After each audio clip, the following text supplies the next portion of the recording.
அண்மை செய்திகளை பார்த்து வருகிறோம். திண்டுக்கல் மாவட்ட சிறையில் அடைக்கப்பட்ட மறுநாளி வர்கீஸ் திடீரென உயிரிழந்ததால் அதிர்ச்சி ஏற்பட்டிருக்கிறது.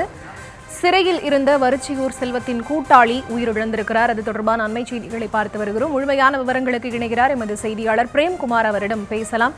வணக்கம் பிரேம்குமார். அவரது உயிரிழப்பு எப்படி ஏற்பட்டது? அது தொடர்பான முழுமையான விவரம். கடந்த 2012ஆம் ஆண்டு மதுரை திமுக பிரமுகர் கதிரவன் என்பவரை கடத்தி ஒரு கும்பல் பணம் பறித்தது. மேலும் அந்த கும்பல் திண்டுக்கல்லில் பதுங்கி இருப்பதாக தகவல் கிடைத்தது. அதன் பேரில் திருப்பரங்குன்றம் போலீசார் திண்டுக்கல்லில் பேருந்து நிலையம் அருகே உள்ள தங்கும் விடுதியில் சோதனையிட்டனர். அப்போது ஏற்பட்ட மோதலில் போலீசார் துப்பாக்கியால் சுட்டதில் கேரள மாநிலம் கொச்சியை சேர்ந்த சினோஜ் என்பவர் உயிரிழந்தார். மேலும் இந்த வழக்கில் மதுரையைச் சேர்ந்த வரிச்சியூர் செல்வம், கேரள மாநிலம் கொச்சியை சேர்ந்த அஜித், எர்ணாகுளத்தைச் சேர்ந்த வர்கீஸ் ஆகியோரை போலீசார் கைது செய்தனர். மேலும் இந்த 3 பேர் மீதும் திண்டுக்கல் வடக்கு போலீசார் கொலை முயற்சி வழக்கு பதிவு செய்தனர். இந்த வழக்கு திண்டுக்கல் 2வது மாஜிஸ்திரேட் கோர்ட்டில் நடைபெற்று வருகிறது.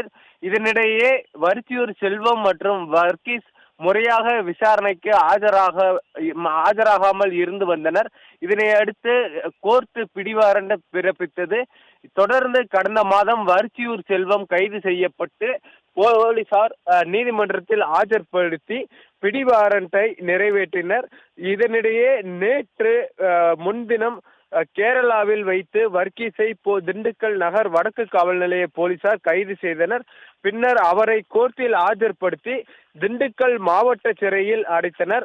இதனிடையே நேற்று இரவு வர்கீஸிற்கு உடல்நலக் குறைவு ஏற்பட்டதாக கூறி திண்டுக்கல் மாவட்ட சிறை காவலர்கள் அரசு மருத்துவக் கல்லூரி மருத்துவமனையில் சிகிச்சைக்காக அனுமதித்தனர். அப்போது அவரை அங்கு பரிசோதித்த மருத்துவர்கள் ஏற்கனவே வர்கீஸ் உயிரிழந்ததாக தெரிவித்தனர்.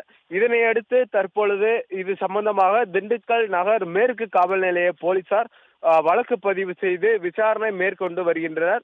மேலும் கைதி ஒருவர் கைது செய்யப்பட்ட 2வது நாளிலேயே சிறையில் உயிரிழந்த சம்பவம் தற்பொழுது பெரும் பரபரப்பை ஏற்படுத்தியுள்ளது.